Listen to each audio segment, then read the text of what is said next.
ಇನ್ನು ರಾಜ್ಯದಲ್ಲಿ ಗ್ಯಾರಂಟಿಗಳ ಅಸಮರ್ಪಕ ನಿರ್ವಹಣೆ ವಿಚಾರಕ್ಕೆ ಸಂಬಂಧಪಟ್ಟಂತೆ ಸರ್ಕಾರದ ವಿರುದ್ಧ ನಿಖಿಲ್ ಕುಮಾರಸ್ವಾಮಿ ಕಿಡಿಕಾರಿದ್ದಾರೆ.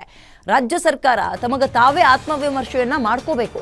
ಪ್ರತಿ ತಿಂಗಳು ಖಾತೆಗೆ ಹಣ ಜಮಾ ಮಾಡ್ತೀವಿ ಅಂತ ಹೇಳಿದ್ರು, ಆದ್ರೆ ಇತ್ತೀಚೆಗೆ ತಿಂಗಳು ಕೊಡ್ತೀವಿ ಅಂತ ನಾವೇನು ಹೇಳಿದ್ವಾ ಅಂತ ಪ್ರಶ್ನೆ ಮಾಡ್ತಾರೆ. ಬರುತ್ತೆ ಕಾಯಿರಿ ಅಂತ ಡಿ.ಕೆ ಶಿವಕುಮಾರ್ ಹೇಳ್ತಾರೆ.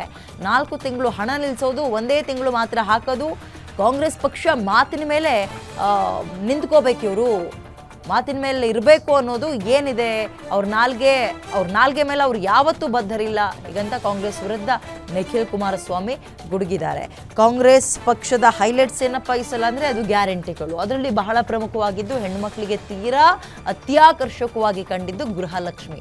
ಪ್ರತಿ ತಿಂಗಳು ನಿಮ್ಮ ಜೇಬಿಗೆ 2,000 ನಿಂಗಕ್ಕ ನಿಂಗೂ ಕೊಡ್ತೀನಿ, ಇನ್ನೊಬ್ರಕ್ಕ ಅವ್ರಿಗೂ ಕೊಡ್ತೀನಿ ಅಂತೆಲ್ಲ ಹೇಳಿ ಡೈಲಾಗ್ ಹೇಳಿ ಗೃಹಲಕ್ಷ್ಮಿನ ತಂದರು. ಆರಂಭದಲ್ಲಿ ಕೊಟ್ಟರು, ಅದಾದಮೇಲೆ ನಾಯಕರುಗಳು ಒಬ್ಬೊಬ್ಬರೇ ತಮ್ಮ ವರಸೆಯನ್ನು ಬದಲಾಯಿಸ್ತಾ ಇದ್ದಾರೆ. ಕೊಡ್ತೀವಿ, ಏನು ಯಾವಾಗಲೂ ಕೊಡ್ತೀವಿ ಅಂತ ಹೇಳಿದ್ವಾ, ಕೊಡ್ತೀವಿ ಕಾಯಿರಿ ಅಂತ ಹೇಳಿದರು. ಮೊನ್ನೆ ಡಿ.ಕೆ ಶಿವಕುಮಾರ್ ಅವರು ಒಂದು ಹೇಳ್ತಾರೆ, ಟ್ಯಾಕ್ಸ್ ಕಲೆಕ್ಟ್ ಆಗಬೇಕಲ್ಲ, ನೀವು ಟ್ಯಾಕ್ಸ್ ಕಟ್ತಾ ಇರಿ, ಅದನ್ನು ಸೇರಿಸಿ ನಾವು ಕೊಡ್ತೀವಿ. ಈ ರೀತಿಯ ಬೇಜವಾಬ್ದಾರಿ ಹೇಳಿಕೆಯನ್ನು ಆರಂಭದಲ್ಲಿ ನೀವು ತೋರಿಸಿದಂತಹ ಬದ್ಧತೆ ಏನು, ನೀವು ಅಧಿಕಾರಕ್ಕೆ ಬರಬೇಕಾದ್ರೆ ಈಗ ಹೇಳ್ತಾ ಇರೋ ಮಾತೇನು ಅಂತ ಜನ ಕೂಡ ಪ್ರಶ್ನೆ ಮಾಡ್ತಾ ಇದ್ರು. ಅದನ್ನು ವಿಪಕ್ಷಗಳು ಈಗ ಬಳಸ್ಕೊಳ್ತಾ ಇದ್ದಾವೆ ಟೀಕೆ ಮಾಡೋಕೆ. ನಿಖಿಲ್ ಕುಮಾರಸ್ವಾಮಿ ರಾಜ್ಯಾದ್ಯಂತ ಸಂಚಾರವನ್ನು ಮಾಡ್ತಾ ಇದ್ದು, ಕಾಂಗ್ರೆಸ್ ಪಕ್ಷ ತನ್ನ ಮಾತಿನ ಮೇಲೆ ನಿಂತ್ಕೋಬೇಕು, ನುಡಿದಂತೆ ನಡೆದಿದ್ದೀವಿ ಅಂತ ಬರೀ ಬೋಗಸ್ಸು ಹೇಳಿಕೆಗಳು ಕೊಡಬೇಡ್ರಿ, ನಡ್ಕೊಳ್ರಿ ಹಂಗೆ ಅಂತ.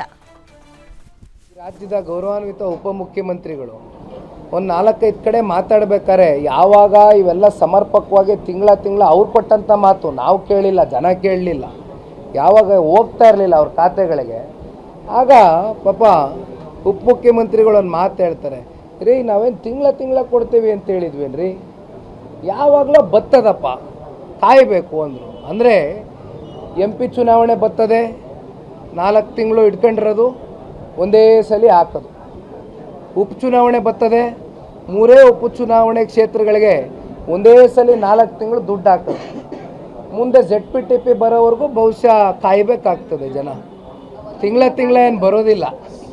ತಿಂಗಳ ಪಾಪ ಅವ್ರು ಅವತ್ತು ಮಾತು ಕೊಟ್ಟಿದ್ದೇನು ಮಾತು ಮೇಲೆ ಇರಬೇಕಂತ ಏನಿದೆ ರೀ. ಕಾಂಗ್ರೆಸ್ ಪಕ್ಷ ಯಾವತ್ತಿದ್ರು ಅವ್ರ ಮಾತು ಮೇಲೆ, ಅವ್ರ ನಾಲ್ಗೆ ಮೇಲೆ ಯಾವತ್ತೂ ಕೂಡ ಅವರು ಬದ್ರಿಲ್ಲ. ಅವರು ಅದರಲ್ಲೇನಿದೆ ಅಲ್ವಾ ಹೇಳೋಣ. ರಾಜ್ಯ ಸರ್ಕಾರ ತನಗೆ ತಾನು ಅವರ ಆತ್ಮಸಾಕ್ಷಿಗೆ ಅವರೇ ಪ್ರಶ್ನೆ ಮಾಡ್ಕೊಳ್ಳಿ, ಅವರೇ ಆತ್ಮಾವಲೋಕನ ಮಾಡ್ಕೊಳ್ಬೇಕಾಗ್ತದೆ. ನೋಡಿ, ಈಗ ಗೃಹಲಕ್ಷ್ಮಿ ಯೋಜನೆ, ಗೃಹ ಜ್ಯೋತಿ, ಯುವನಿಧಿ ಇದೆಲ್ಲದ್ರ ಬಗ್ಗೆ ಅವ್ರ ಪ್ರಣಾಳಿಕೆಯಲ್ಲಿ 2 ವರ್ಷದಿಂದ ಏನು ಮಾತನ್ನು ಕೊಟ್ಟಿದ್ರು, ಏನು ಹೇಳಿದರು, ತಿಂಗಳ ನಾನು ಖಾತೆಗಳಿಗೆ ದುಡ್ಡನ್ನು ಜಮಾ ಮಾಡ್ತೀನಿ ಅಂತ ಹೇಳಿದರು. ಹೌದಲ್ವೇನಣ್ಣ? ಬಟ್ ಇತ್ತೀಚೆಗೆ ಪಾಪ ನಮ್ಮ ಈ ರಾಜ್ಯದ ಗೌರವಾನ್ವಿತ ಉಪಮುಖ್ಯಮಂತ್ರಿಗಳು ಒಂದು 4